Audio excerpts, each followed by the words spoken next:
Open the pod bay doors, Hal. I'm sorry, Dave. I'm afraid I can't do that. What would you do with your brain if you had one? Do? Why, if I had a brain, I could... Miles per hour. I could while away... 46.56 degrees.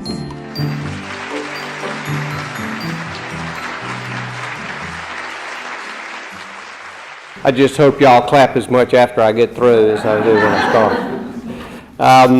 As I thought about this tonight and trying to make it interesting for all of you, I thought about the horses. I thought about what horses have done for my life. My wife and I still live on a horse farm in Prattville, and we enjoy our horses every day.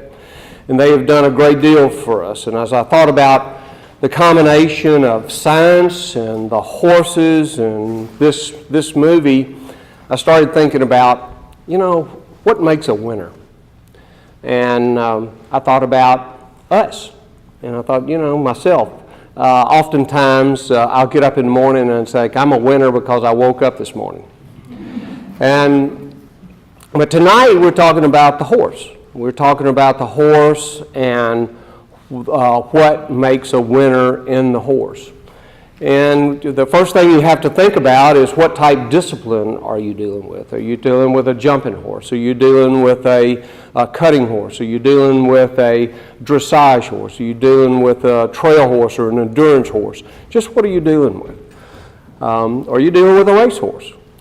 Each different discipline has its own definition of what a winner is. Jumping horse, obviously, if it can jump the highest and jump the most jumps without clearing the jumps, and in the shortest time frame, it's a winner. A dressage horse, if it is in a performance, a dressage test, and it has the most precision in its movements, and it's judged so, then it's a winner. Each one of these has its own definition of what a winner is. The bottom line on a racehorse is, does it win the race? It just means coming in first. And what in the world makes a horse want to do that? Given the time of year that we're in, April, you can't help but think about the Kentucky Derby coming up in the first first Saturday in May. And this is a special time in the minds of horse people, thoroughbred enthusiasts, because we're focused, most of us, on just who's going to be the favorite in the Kentucky Derby and who's going to win, and just the excitement is building. Some of us, Jan Pringle is going, and Glenn are going to Kentucky Derby, and I must say that I'm jealous. So I've never been there. We've been to Churchill Downs and enjoyed it, and raced there, but never have we been there for the Kentucky Derby. So I know they'll have a great time. But I want to take you back in time. I'd like to take you back to May of 1945, 72 years ago. It's a special time in Montgomery because the eyes of the racing world were all on Montgomery, Alabama, because Montgomery was the home of Hoop Jr. And Hoop Jr. in that first Saturday in May in 1945 won the Kentucky Derby. And he did it in style. He won it by 6 lengths. A lot of you knew Mr. Hooper when he had his farm here. It was the 75th running of the Kentucky Derby. Mr. Hooper bought 3 horses, 3 yearlings, I believe in the Kentucky sales. Hoop Jr., which of course was the best of the 3. Eddie Arcuro, who was a famous jockey at that time, was Mr. Hooper's jockey on Hoop Jr. that May of 1945. And Ivan Park, which some of you knew, was his trainer. The winner's share of the $100,000 purse was $64,000. Let's compare that to this next Saturday. As Jan and Glenn go up there, they'll be watching a running of the Kentucky Derby for a $2 million purse, of which the winner will receive $1.2 million for winning the race, winning the Kentucky Derby. Hope Jr. went on to run the second leg of the Triple Crown at Pimlico, at which time he ran second and bowed a tendon in the race, and he never raced again. His total earnings as a racehorse was $99,920. Not a large sum today, but in those days that was a handsome sum. The city of Montgomery embraced Hope Jr. And reveled in his winnings. They embraced him so much that they had a party for him. The party was at the Jeff Davis Hotel downtown, is there still today. At that time, it was one of the largest and finest hotels in the area. And they even offered to build Hoop Jr. a stall in the hotel for the party that night. Mr. Hooper had other great horses that he bred himself and raced, Trijet, Copeland, Susan's Girl, that was named for my wife, Mary Susan, and Precisionist. Precisionist was probably his greatest horse in that at one time he was the third leading money winner in the world at one time. He's way down there now with today's standards, but he was certainly a very, very successful horse. He was loved by Mr. Hooper for sure. The Hooper Farms moved to Ocala in the mid-1960s, but he and his horses were a phenomenon. And it's all rooted right here in Montgomery, Alabama. But what did they all have in common? What did Hoop Jr. have in common? And what did Hoop Jr. have in common with Copeland and with Precisionist and with Susan's Girl? And that's what I wanted to focus on tonight. And I wanted to think about just what was the common thread that wove through all these great horses. Well, the first thing is good breeding. I've heard it said so many times before, you breed the best to the best, and you hope for the best. And that's true. That's true in any endeavor that you do. You do the best and you hope for the best. The second thing that you have to have a horse that's sound and athletic. You have to have that. You have to have one that's got good conformation. It's got to have good bone. Got to have good muscle, good tendons, good hooves. You've got to have these things. You've got to have good circulation. The horse that probably most of us think of as a phenomenon is the Secretariat. And Secretariat is known for, obviously, his racing phenomenon, but he had the best circulation. His heart was just huge compared to the size of the horse. He had huge heart. And with that, got good circulation, and with that, even today, when horses are being evaluated for their racing prowess, they talk about what is their heart score index, and horses are bought according to their heart score index just to see what their circulation is and how good their circulation can be, and obviously with that, hopefully they'll be a great racehorse. Obviously, the respirations, just how they beat. They have to have a good chest with the lung power to be able to meet the distances that they're going to have to run in. But one of the things that's so important is that they're sound of mind. I'm reminded of a horse that's this year that you'll be reading about soon, and is one of the early favorites for the Kentucky Derby. The horse's name is Classic Empire. Classic Empire had a phenomenal year as a 2-year-old, which was just last year, 2016, was the 2-year-old horse of the year, won the Breeders' Cup Juvenile, which is the richest race in these United States, series of races in November, and was the early on favorite for this year's Kentucky Derby. Was sent to Florida to train, and lo and behold, they couldn't even get that horse to the racetrack on 2 separate occasions. So, needless to say, everybody was aghast, and puzzled, because just we had a great horse that had all the tools, everything was in, but they couldn't get it even to the racetrack. Obviously, there was an issue with this horse in its ability to cope with the stresses that it was facing at the time. But not only do they have to have good breeding, not only do they have to be sound and athletic and sound of mind, but they got to have a good trainer. This trainer has to understand the horse and understand its eccentricities. And clearly, that's what happened with Classic Empire.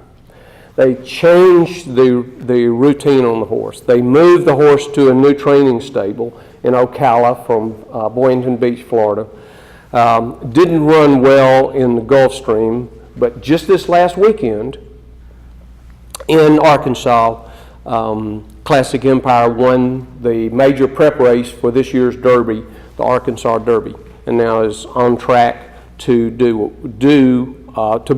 one of the favorites, if not the favorite in the Kentucky Derby, all because of the trainer recognizes the eccentricities of this horse, moved it around, and found out exactly what it needed to have to be able to work. And I'm sure they're feeling much, much better about it now. But not only does it need a good trainer, but it needs a good jockey. Needs a jockey that understands the competition, understands the horse, understands the track, understands the footing that this track has that day, whether it's a sloppy track, a dry track, just what it is. So understands that, where to put the horse, what to do with this horse, and he gives this horse confidence. I can't tell you how important that is that we've seen so many jockeys down through the years that just run a great race, and the jockey just really means the difference between success and failure, because they need to work together as a team and give this horse confidence. But I want to focus tonight a little bit on what are some of the things on the inside of a horse. What makes them win? What makes them really want to be first? And when I think about that, I think about my mother. And my mother would say they just got gumption. A horse, I was talking to my sister today, and I was telling her about this, and I was referring to Mother, and she said, well, I hadn't heard that since my mother, our mother, talked about it way back when. And it just means resolve and grit. They just don't want to be second. And with that, I'm reminded of a story of a current horse, and of current in being in the last decade. And this horse was named Well Armed. Well Armed, I was introduced to Well Armed by Mary Susan, my wife, and it's a fascinating story. It's been fascinating to both of us. It's a horse that was owned and bred by Bill Kastner. And Bill grew up in the racetrack world. As a youngster, he was in El Paso, Texas, and really made his way through school. He was at very humble beginnings, and he rode horses and galloped and exercised horses on the racetrack in El Paso, Texas, and worked his way through school working on the racetrack, and spent every summer in Chicago at the racetracks there, and moved around quite a lot, and eventually became a trainer. But he had to leave the racing world. He'd gotten married, had 2 small children, and a bit too much of a nomadic life for him. So he and his wife decided to settle down, and he, with one of his partners, decided to open up a marketing firm in the telecommunications industry, and he hit it big. The name of his company was Excel He sold it when it went public. I'm sorry. It was then the third richest company to go public in the world at that stage. Go to the public company. So he hit it big, and that's great and good for him. And then he went back to his roots. He bought a farm in Kentucky. Windstar Farm is still there today. Has his ranch in Texas. And he bred horses. And one of the horses he bred was Well Armed. Well Armed were born in 2003. Born on his daughter's birthday. His daughter was unfortunately killed in a terrorist attack in Bali, Indonesia, the year before. So he had a special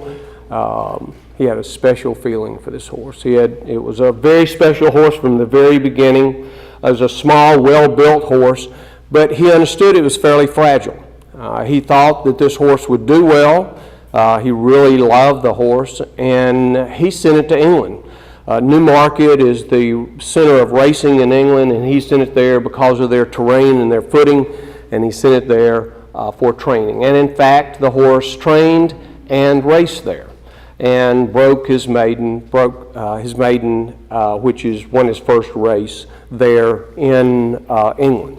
But unfortunately, as luck would have it, the horse got hurt, had a chip in his knee, which is the same as our wrist carpus, and was brought back to Kentucky for surgery. And while it was there for the successful surgery for the knee, was in the hospital, was injured in the stall. And this horse broke his pelvis while in the stall at the veterinary hospital in Kentucky. And this horse was in quite a lot of pain, and they were wondering what was just the right thing to do for the horse, and they even considered euthanasia at that stage. But Bill Kastner would have nothing of it. Took the horse back to Texas, to his ranch, started rehab, and one of the things that he did was swimming the horse.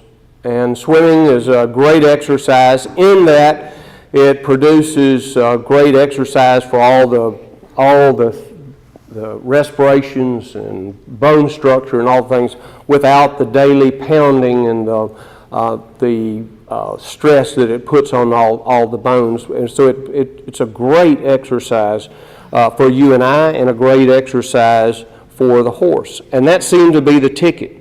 So this horse came back and did well and was ready to run, and so he ran indeed, and eventually sent the horse to Dubai. It's in the United Arab Emirates and is the home of the Dubai World Cup, the world's richest race, $10 million purse. And guess what? He won. And he won big by 14 lengths. That is huge with the level of competition from all around the world. And his winnings from just that one race were a little over $6 million just for the one race. So what do all these horses have in common? What's the common thread that puts all these horses in the winner's circle?